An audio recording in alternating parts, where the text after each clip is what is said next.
Hi everybody, Russ from My Hammers 11. Hope you're all safe and well. If you're new channel, please consider subscribing, hitting the bell icon so you're made aware of any time we put new content on. We are perilously close. We may have just even tipped it by the time this video comes up, but perilously close to 7,000 subscribers, which is absolutely radio rental. So thank you so much for your support, your likes, your shares, your comments, your subscribes, joining the conversation on Twitter and the polls and stuff. Thank you.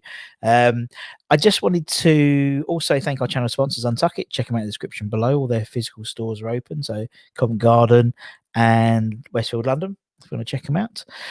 Today's video is a bit different. We are almost at 250 interviews so far. My Hammers 11 interviews, that is, which again is crazy considering where we have been and where we are now. And so a lot of people sort of on the streams and stuff like that have said, hey, it'd be great to do an update, you know, how many people voted for this player, how many people voted for that player, that type of thing. That's what we're going to do today. So we're pretty much halfway through. As I said, I want to eventually do 500, although I fully expect the next 250-ish to take a lot longer than the previous 250, just because people are still out locked down at the moment and stuff like that. So whatever happens, but we're gonna keep going. So I'm going to share my screen and just show you a few stats, really. Show you know, how many people have voted for this person and that person and things like that. There's a few caveats as well. One being that not everyone picked their best team or favorite team, or some people did some like a jokes teams, you know, like London Stadium. What was it? The London Stadium worst London Stadium 11 or something like that. Henry did. We had Sick Note 11s. We've had Centurion 11s. We've had golden oldies, all those types of things. So it's so we're going for them. Obviously, they're all included, all those 11s. And also, I put players in their preferred positions. We've had some formations where I don't know. I think Simon Green put Bobby Moore in goal because nothing would get past him. So why don't you just put him in goal and things like that? So you know, we've then put them into their natural positions, if that makes sense for this for the purpose of this. So let's share my screen and we'll have a go. So apologies, my little cursor is still there, bless it. So we've had 228 players in total have been picked across the 240-ish interviews we've had so far. And we're going to do a follow-up interview, actually, a follow-up video rather, with the one-hit wonders, so the ones that have only been picked once. So I think that's quite interesting to look at. There's a lot of great players who've only been picked once, so and some not so great as well. But we'll do that as a separate video in maybe a week or so's time. So 228 players. So if we look at the goalkeepers, now we look at the two goalkeepers top, Ludo and Parksy, as you would probably imagine. Again, it's a generational thing as well. You know, the caveat being you have to be alive to have seen them play. So, you know, I never saw Phil Parks play, so he wasn't in my 11, for example. And it's very, very close between Ludo and Parksy. 25% for Ludo, 24% for Parksy. There seems to be, and then 18% for Greeno, and then it's spread quite nicely on the way down. So, I mean, you know, we've actually got one of our appreciation nights on Thursday, which is a Ludo appreciation night. So make sure you tune in for that. So we'll be going through the career of Ludo McCosco, and the same way we've done for Trevor Sinclair and Potsy and Hartson. So we'll put Ludo. And so, you know, at the end of the day, I could interview 4 or 5 people who saw Parksy play, and then Parksy be back on top, back at number 1. So it's very close between those two, and they do form, and it's 3 generations really, isn't it? The Parks era, Ludo era, and arguably the Green era as well. If we move into defense, Dixie dominates.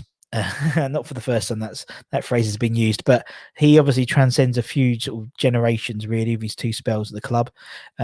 He has, looking at my notes, 52% of the vote, so 52% of everyone we've interviewed have picked Julian Dix. So this is of everyone that's been picked, so not necessarily the defenders in terms of percentage of defenders. It's percentage of everyone's 11s. Julian Dix has appeared in 52% of them, which is massive. Alvin and Rio, very, very closely matched. I think it's 34.9% for Rio and 34.5% for Alvin. So technically, we would probably both round it up to 35%, but they're pretty much neck and neck. And Ginger Pele, at 23.1%, and Ray Stewart is 22.7%. So again, if you rounded them down, they'd probably be identical. But Ginger just gets the nod. But a few more votes for Ray, and he's back in that fourth spot. And you can see we've got Potsy, Repka, Reed, Moore, and Lampard. Interesting, particularly Moore, obviously. As I said, because we've asked the caveat, you have to be alive to have seen them play. Naturally, there's not that many people, unfortunately, who've seen Bobby Moore play live for West Ham. And again, that's the importance, I think, of this channel. I think that's why people really dig it, is for that exact reason. It's about sort of documenting and recording memories. And every year there'll be less and less people, unfortunately, who would have seen Bobby Moore play. So it's really important that we categorize all these memories. And they're on YouTube for forever, for prosperity. So that's why I think this is such an important. Of course, it's my channel, but that's why I think people enjoy it for that exact reason. Now, if we move into midfield, now before I hit the button and reveal the midfield 4, or the midfield 10, rather, the top 10, and these are just the top 10. This is not an exhaustive list of everyone. This is just the top 10. The person who comes out on top, I think he has like 41% he appears in 41% of everyone's 11s. And every one of them has prefaced the inclusion of this person by saying, "You're going to hate me, but I'm going to pick Dimitri Payet." And everyone does that. Everyone says, "Oh, you're really going to hate this, but I'm going to pick him. Everyone's going to hate me, but I'm going to pick him." The fact is, he was he was arguably the most talented West Ham player I think I've ever seen. I have ever seen, to be honest. And albeit it was here for 18 months in a very, very short amount of time, made an incredible impact. It has been the last season at the old ground and the first season in the new ground, or first half season in the new ground before he buggered off. Regardless of how he left the club, he was obviously a fantastic player. And so it's right, he should be he should be sort of, in that sort of top 10, and as it's become out top at 41% of the vote is quite staggering, really. But not really when you think about the impact. We haven't had a Ballon d'Or nominee or someone who's starred at a sort of an international competition for many, many years. And so maybe since, even Trev in 2002, wasn't obviously the impact of someone like Hurst, Moore, and Peters, for example. So it was just an incredible player for us. There's no way about it. There's no two ways about it. And as I said, not just me that said that, 41% of people we've interviewed have put him in their 11. Then he's followed by the modern day Mr. West Ham, Mark Noble, at what we got. Where is he? 33%. So a third of people have put Mark Noble in their side. 31% have put Bonzo in their side. So very, very close, him and Noble. And Joe Cole, 29%. And then you've got Dev, Brookins, Sinks, and Parker, all between sort of 23 to 25%, I think, roughly there. So all very, very close for that fifth place, so to speak. A couple of votes either way. And then obviously Rice and Antonio. Up front, I'm sure you could probably guess who is going to be the first striker. Mr. PDC himself, Paolo Di Canio. He's appeared in 55% of people's 11s, which is an incredible amount of people have picked him. But obviously, he made an incredible impact on that time. Arguably, it was our most successful time in the modern era, so to speak, in terms of league position and stuff like that. Maybe this year, who knows, it's going to change, but who knows. And he was just a gift that kept on giving, Paolo, wasn't he? And out of those 55%, lots of different stories, lots of different memories of meeting him, or just memories of his games and his goals and things like that. So richly deserved, I think. And second is Tony Cottee at 26%. Again, a generational thing. I never saw. Actually, I saw him in this second spell, TC.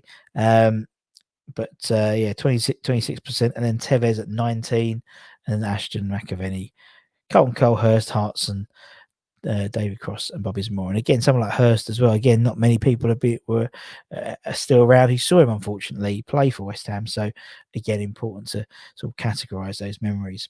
So if we took the goalkeeper, 4 defenders, the top 4 midfielders, and the top 2 forwards, this would be our 11 out of the 11s, something like that. Ludo in goal, back four of Dixie, Alvin, Rio, Collins. I appreciate Collins wasn't a right back, but I've just picked the top four. But I know Rio played right wing back, didn't he, sometimes? So that's all right. And then we've got Payet, Noble, Bonds, Joe Cole. That's a bit of a middle two, isn't it? Noble and Bonds. You're not getting much change out of that, especially with Alvin behind them. Up front, Di Canio and Cotti. So not many high balls, but a lot of tricky play and Cotti in the middle to tuck them in. Can you just imagine Payet, Joe Cole, and Di Canio in the same team?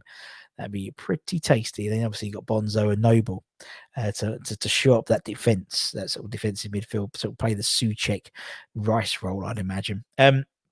So if we look to that team as a collective, and just to show the impacts that those 11 people made on the club, between them, almost 3,700 appearances between the 11 of them. Obviously, heavily dominated by people like obviously Bonzo, Noble, Alvin. Who else? We got the Dixie, obviously Ludo, Cotti. I mean, every one of them, apart from Payet, had over 100 appearances for the club. And again, just shows the impact that Dimitri Payet had. He only had 61 appearances for the club, and he's 41% of the vote, which is crazy. That also means there are 461 goals between them. Again, heavily dominated this time, obviously, by Cotti, 146, Nobes, Bonzo, Dixie as well, all in the 60s. PDC, 51 goals, and the others, obviously, Ludo didn't score. So out of 10 players, that's not bad. That's about 46 goals per player if you're averaging that out. And also, more interestingly, 19 Hammer of the years between that team.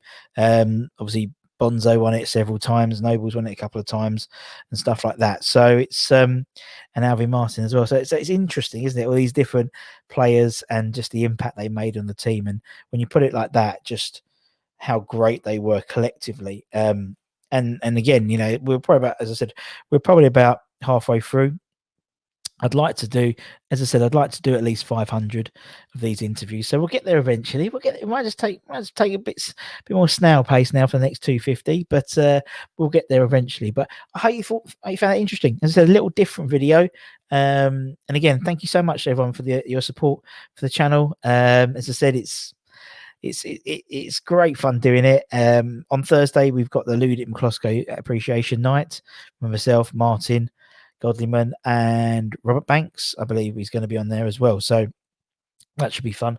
And until next time, everyone, take care, stay safe, wash those hands. Got so excited about Ludit McCloskey Appreciation Night. I hit my microphone. Come on, you irons, and I'll see you all again very, very soon. Take care, everyone. Much love. Bye-bye.